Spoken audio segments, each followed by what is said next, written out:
Marjetka, hvala, da ste z nami. Mogoče za začetek bi podelili nekaj vtisov o filmu.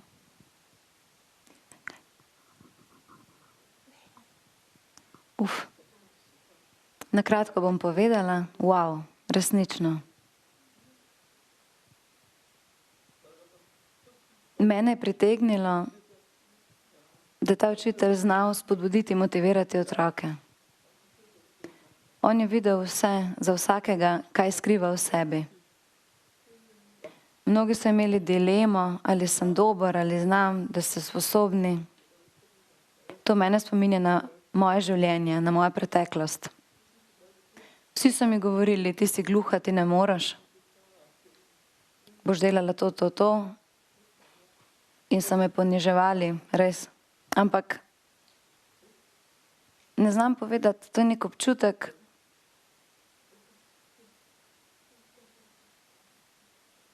to, da ti nekdo reče, ti si sposobna, lahko greš naprej.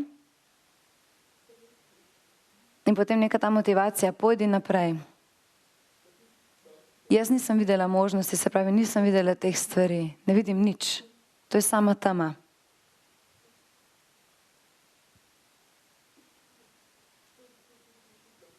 Se pravi, moraš biti mirna, moraš biti potrpežljiva.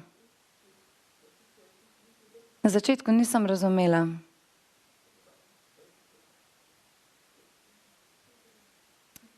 Potem pa, ko pride ena priložnost in te zagrabi, in jaz sem to vzela sem to priložnost. In potem pride prva ovira. In to mene spominja na ta film. Nisem pa imela podpore v družini, v okolju, na začetku.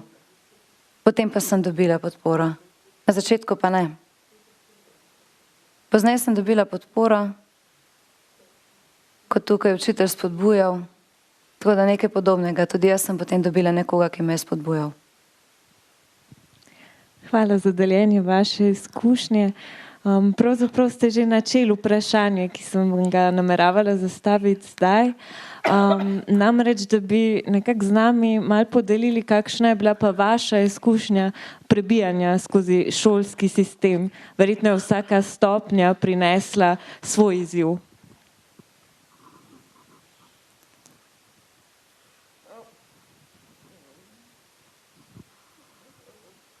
Ni enostavno. Tudi včasih jaz sama ne vem, kako bi to lahko razložila. Bom poskusila. Jaz sem prišla v Ljubljano.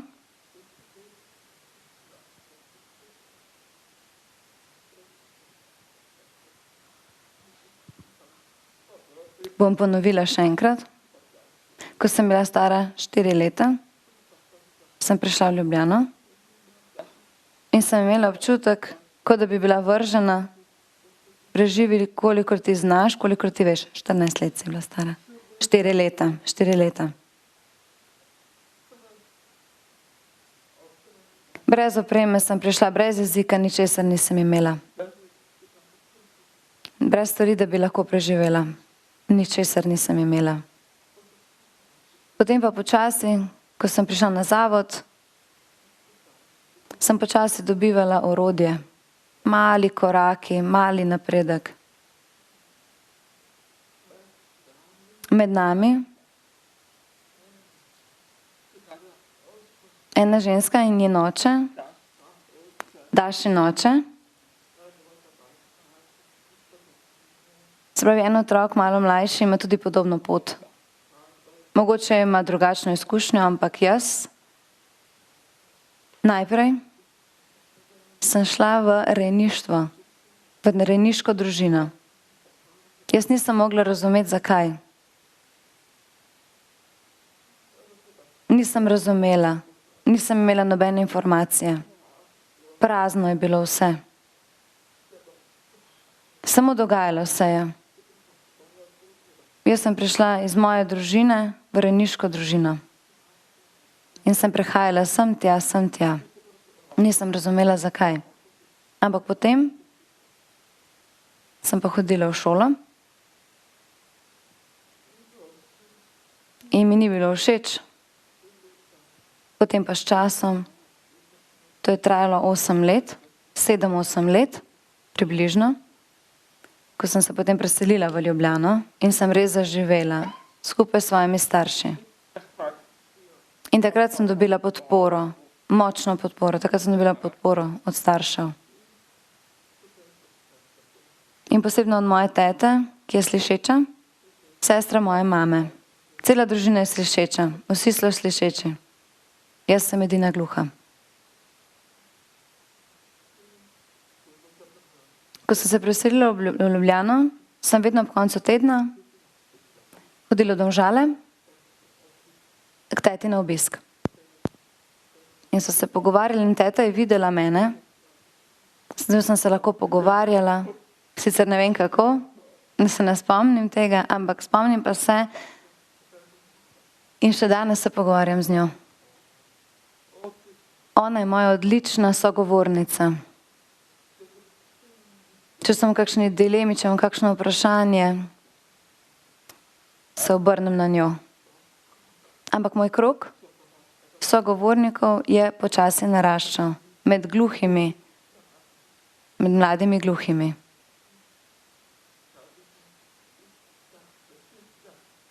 In na tak način sem jaz potem premagovala ovire.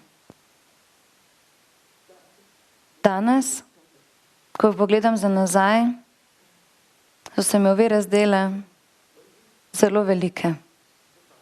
Zdaj pa se vedno manjšajo te ovire, ki so bile prej velike, so zdaj manjše. In to, ko so se pojavljala ta orodja, sem pa lahko premagovala ovire. Se pravi, s pravimi orodji. Kaj pa kot pedagoginja? Že 25 let poučujete tudi gluhe otroke? Popravek? 30 let. Okay. Samo, da je potrebno spremeniti podatke, pravi. Potem pa čestitke že za poučevanje 30 let. Kakšne pa so vaše izkušnje kot pedagoginja? A bi se mogoče lahko prepoznali kakšne probleme, podobne, mislim, verjetno ne tako drastične kot te, s katerimi se sooča Sergej, pa vendarle? Ja. Jaz bi rekla, da je ta učitelj bolj življenjski. Če se jaz primerjam z njim, je podobno mojemu življenju, se pravi, to so določene metode, ki jih damo na stran, ustaljene metode damo na stran. Jaz sem že prej gluhe učila in sem jih učila različne predmete, ampak bolj življenjsko. Mi smo se pogovarjali, kaj jaz delam, kaj imam rada, kaj me zanima, bolj kot pa poučevanje. Ker se mi zdi bolj pomembno, da dajem nek zgled. Ja, zdaj sem se spomnila povezave. Jaz sem prej delala v učnih delavnicah in tam so bili zaposleni, tam je bilo veliko gluhih zaposlenih. Nekateri gluhi so bili moji vzorniki. Čeprav so končali poklicno šolo kot jaz, ampak oni so bili zelo razgledani, načitani, veliko so brali in jaz sem povezala z enim gluhim gospodom. On je bil starejši 20 let od mene in je rad bral. Ali poznate sobotno prilogo v časopisu Delo, poznate? In potem sem ga vprašala, kaj pa bereš? In enkrat se mi je zgodilo, da me je poklical k sebi in rekel, preberi to. To je težko branje, težek članek. Jaz sem prebrala, razumela sem tako približno in potem je razložil v znakovnem jeziku, kaj to pomeni.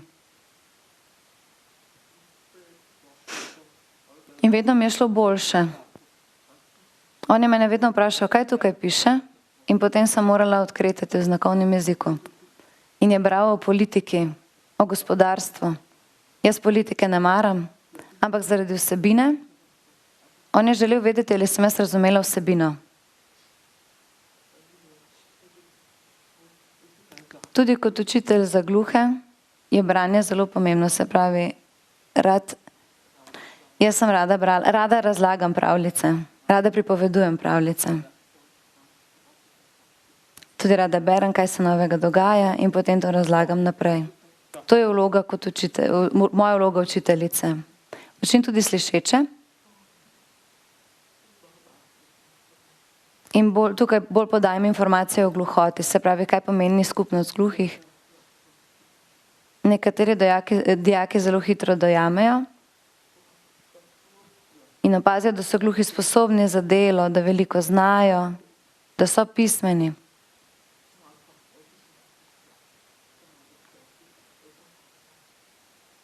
Jaz pa običajno na delovnem mestu uporabljam tolmača zraven. Zaradi komunikacije, da je olajšana. Včasih pa nimam tolmača zraven in poskušam sama potem z dijaki, slišečimi dijaki skomunicirati. Ampak tudi jaz vidim, da me razumejo, če pa včasih ne, potem pa kaj napišem na računalnik. In oni vidijo, kako jaz pišem pravilno slovensko, kot vsi ostali.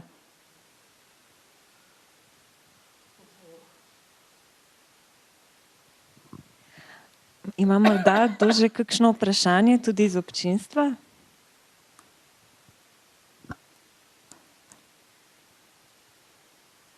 Eno vprašanje.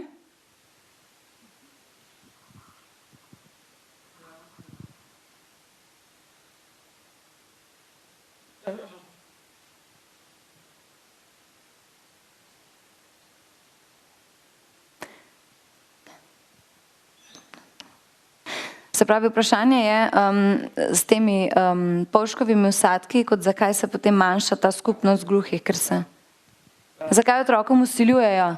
Tebe pa boljše vidim, hvala. Zakaj se otrokom vsiljuje uporaba polžkovega vsadka? Se pravi, zakaj? Da bi mogli gluhe v bistvu spodbujati in jih več učiti, zakaj pa jim dajo polžkove vsadke? Marjetka razume vprašanje? To vprašanje ni enostavno. Jaz ne morem odgovoriti. Jaz?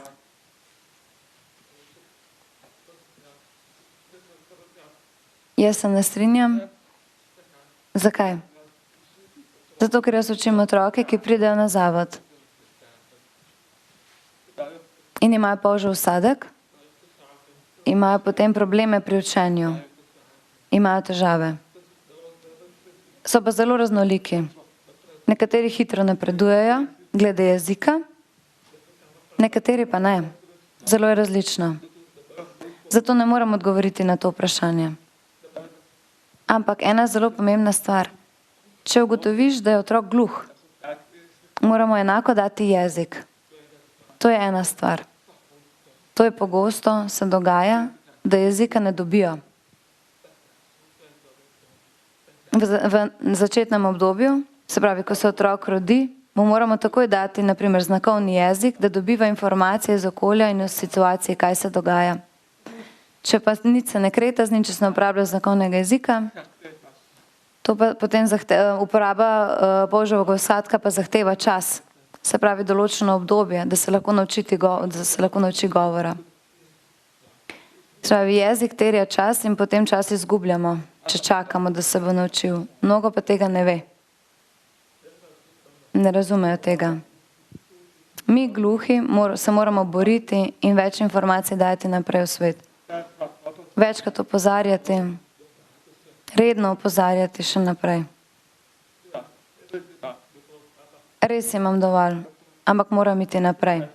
Skupaj z gluhimi moram naprej. Je morda še kakšno vprašanje iz občinstva? Daša. Jaz bi pa rada vprašala, kot gluha učiteljica, pedagoginja na zavodu, v populaciji je bilo prej veliko gluhih. Zdaj pa gluhi počasi odhajajo v integracijo, se pravi v druge šole. Kako gledate na to situacijo kot gluha pedagoginja? Ali je to dobro? Ali je to slabo? Kaj mislite? Zdaj sem jaz v delovni skupini Ministrstva za vzgojo in izobraževanje, sem vključena zraven in bo reforma, se pravi in je znakovni jezik tudi vključen. In je če bo sistemsko urejena, zdaj še ne vem, ampak nujno je, da odkrijemo, da če je gluh, mu damo jezik. Jaz to vidim.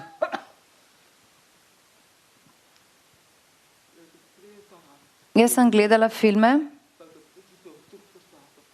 iz drugih držav, se pravi, običajno začnejo skupnost gluhih, da je to prva stvar. Da so gluhi skupaj, da se naučijo uporabljati znakovnega jezika. To je prva stvar. Kot orodje komunikacije. Potem je pisanje. In ko že ponotranimo to,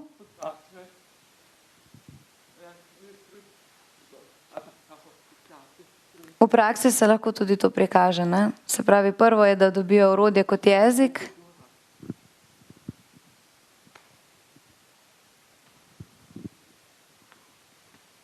Špela.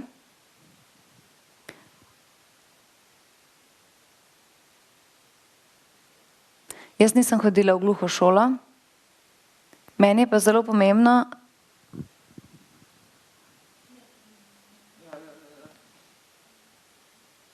se pravi, da je v svetu, da smo vsi skupaj, da nismo posebej, da niso posebej, da to njihov svet je njihov svet, se pravi, svet gluhih, svet slišečih. Pomembno je, da se vse skupaj poveže in da tako lahko napreduje človeštvo in tako dobiš več informacij in tudi več ljudi lahko sprejme gluhe osebe in tako lahko vsi skupaj v raznolikosti se naučimo.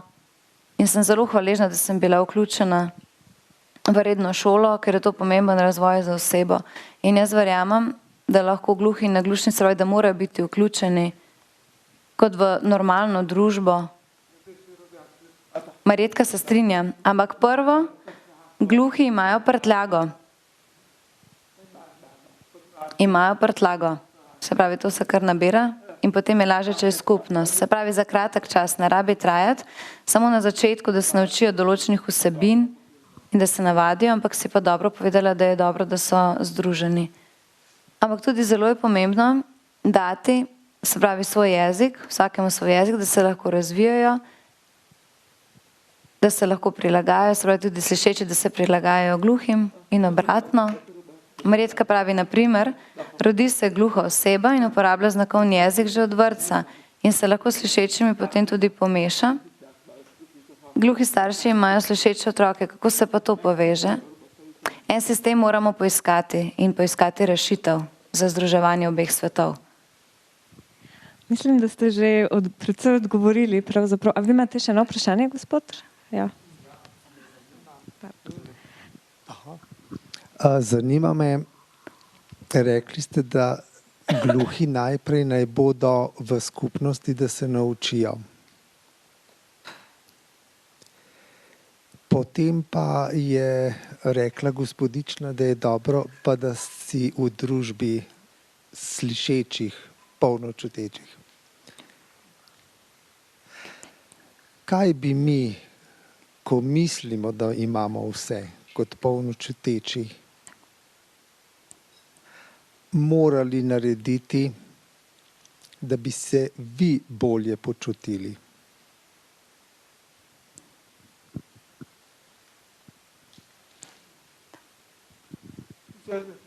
Učenje znakovnega jezika. Da se vsi naučimo znakovni jezik, tako kot se mi učimo pisati in govora gluhi. Da bi se tudi vsi učili znakovnega jezika. To je to.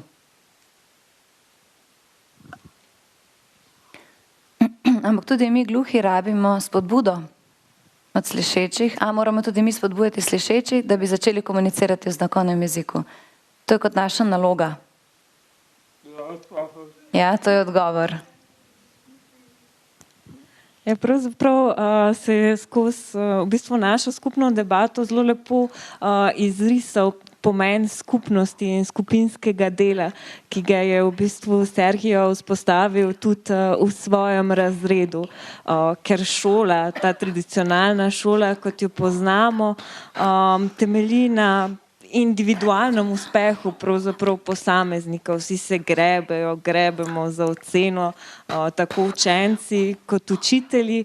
Ampak ja, Sergio je poskusil nekaj drugega, drugačnega. Pa me morda zanima še malo, če še malo razmišljava o pravzaprav pedagoških pristopih znotraj našega šolskega sistema. Kako jih ocenjujete in posebej, kako so prilagojeni gluhim in naglušnim?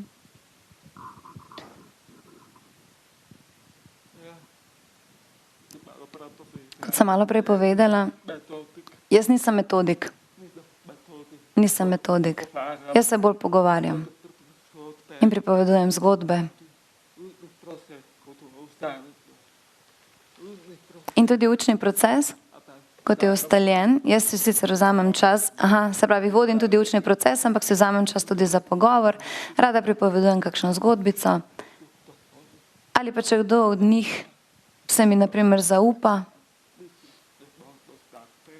In se pravi, vedno jim dam možnost za pogovor, da lahko delijo z mano stvari in da dobijo motivacijo za učenje, tudi to. To je tudi meni veliko pomoč, se pravi, mi je bila v pomoč ta motivacija. Tudi pri moji uri, ko učim slišeče znakovni jezik, nekateri pa bi radi slovenščino ali pa matematiko, pa jih to recimo obremenjuje in se mi pogovorimo o tem in dam možnost, da se lahko zaupajo. Pomembna oseba, čeprav je mogoče samo stranski lik, je tudi Palomin oče. Najprej sicer dvomi v Sergija, pravzaprav želi Palomo zaščititi.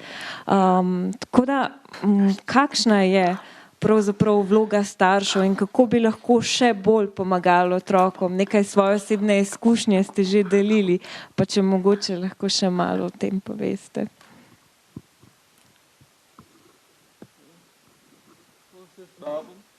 Kot se spomnim svojih staršev, moji starši niso veliko vedeli o moji gluhoti. In potem sta dobila navodila od šole. Učitelji so povedali, to moraš narediti in to. Moraš naučiti govoriti, se pravi oralna metoda, ne kretanja, in to je bilo meni zelo težko. Moja mama je potem kmalu umrla, ampak mi je povedala, da je bilo žal, da se ni učila znakovnega jezika. Jaz sem jo poslušala. Se pravi, zakaj se ni prilagodila meni, zakaj je poslušala učiteljico? Zato sem jaz postala učiteljica, da bi lahko dala otrokom, še posebej tistim gluhim otrokom, ki imajo slišeče starše, neko prilagoditev, da bi se jim približala na tak način. To je stvar razgledanosti. Ali pa moja teta, na primer, je mene dobro razumela in ona je bila moja učiteljica. In na primer tudi moja teta je več razumela kot moja mama. Radi pripovedujete zgodbe, ja. Ali imate tudi otroke v skupini, ki jih vodite? Razumem vprašanja, se pravi zgodba, različno, da se jim pokaže, gluhe in slišeče.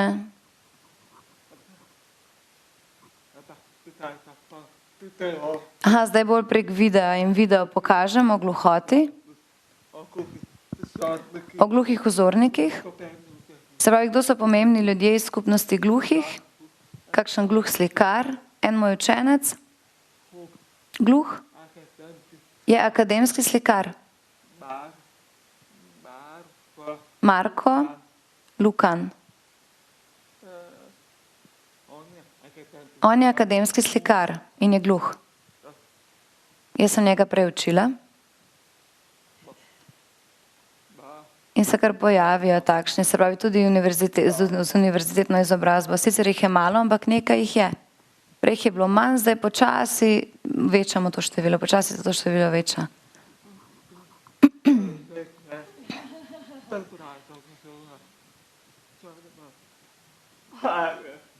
Da ne mara šole, samo sekunda.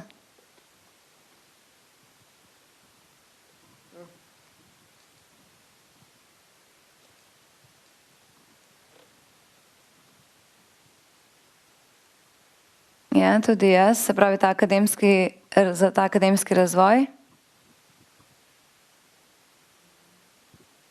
Kaj pomeni defektologija? To je za vprašanje. Kaj pomeni to? Ja, sem videla. Kaj pomeni ta beseda defektologija, da razložim? To je stara beseda.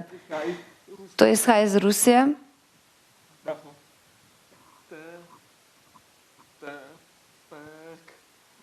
Defekt pomeni okvara. Meni to ni všeč. Jaz imam sicer ta naziv, na žalost. Profesorica defektologije.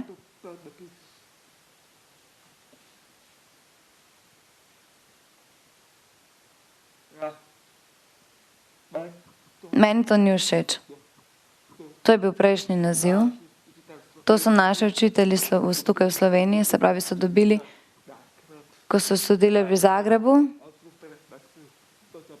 in so potem prevzeli ta naziv. In potem je tudi tukaj fakulteta prevzela ta naziv takrat. To je bilo prej na pedagoški fakulteti. Prej ni bilo defektologije tukaj. Potem, ko sem se prvič upisala, se je to začelo. To je bilo 1989. In potem nekaj časa, kasneje se je to spremenilo. Ni več tega naziva, so spremenili. Zdaj pa surdopedagog in logoped, logopedija. Se pravi, surdopedagogika in logopedija, to sta dve smeri, to je zdaj na novo.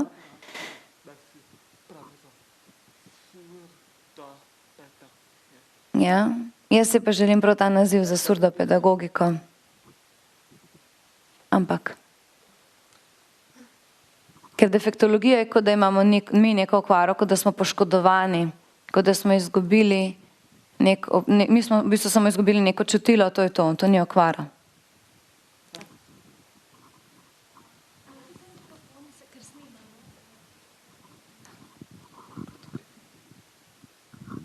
Hvala.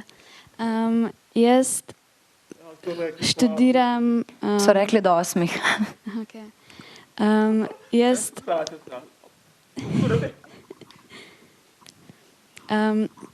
študiram specialno in rehabilitacijsko pedagogiko. Specialno in rehabilitacijsko pedagogiko. In v bistvu surdopedagogike sploh ni več na pedagoški fakulteti in se sploh ne moreš upisati več v ta program. In je samo logopedija in specialna pedagogika. Ja. Specialna pedagogika? Ja. Specialna in rehabilitacijska. V Ljubljani? Ja. Potem pa jaz ne vem. Ja. Mogoče... Špela pravi, meni je tudi čudno, jaz poznam dijake, oziroma bivše dijake, ki študirajo logopedijo. Mogoče se je kaj spremenilo na pedagoški fakulteti. Jaz učim na fakulteti, imam predavanja tam. Logopedija obstaja, ja. In je tudi ta naziv napisan, ampak se pravi, zdaj ne obstaja več. Logopedija je.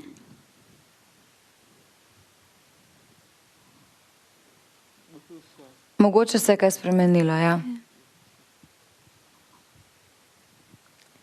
In na tej točki še kakšno vprašanje? Ne? Ja. Okej.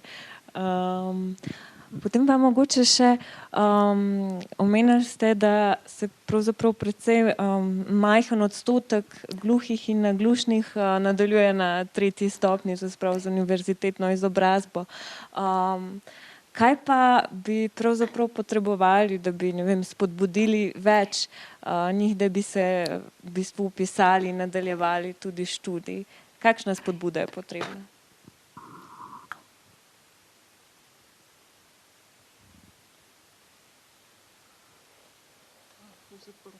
Kot sem prej povedala, potrebuje podporo okolja. Druga stvar pa opremljenost, jezikovna opremljenost, znakovni jezik, nacionalni jezik, se pravi slovenski jezik v našem primeru. To je to. Se opravičujem. Jaz bi še rada dodala, da če jaz ne bi imela popolnih informacij v šoli, se pravi, če ne bi imela tolmača, ne bi imela spodbude za naprej, ne bi se mogla učiti. Se pravi, brez tolmača veliko stvari ne bi razumela, potem se stvar spremenila. Lahko napredujem, lahko čutim, da zmorem, brez jezika, brez tega občutka ne moreš. Mogoče še kakšno vprašanje? Bi pa mogoče za konec se še malo vrnila nazaj k filmu. Polno je prizorov, ki nas nekako navdajajo z mnogimi občutki in najbolj prevladujočih občutij je prav gotovo upanje, kar je pravzaprav kar nekaj redkega v filmih, ki prikazujejo danes taka okolja.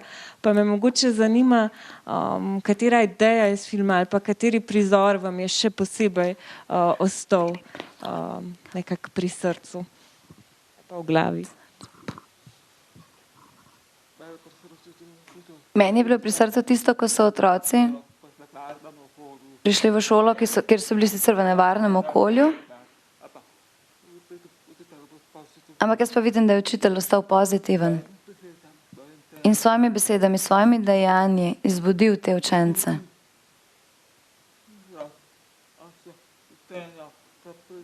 In potem so se začele ideje prebliski.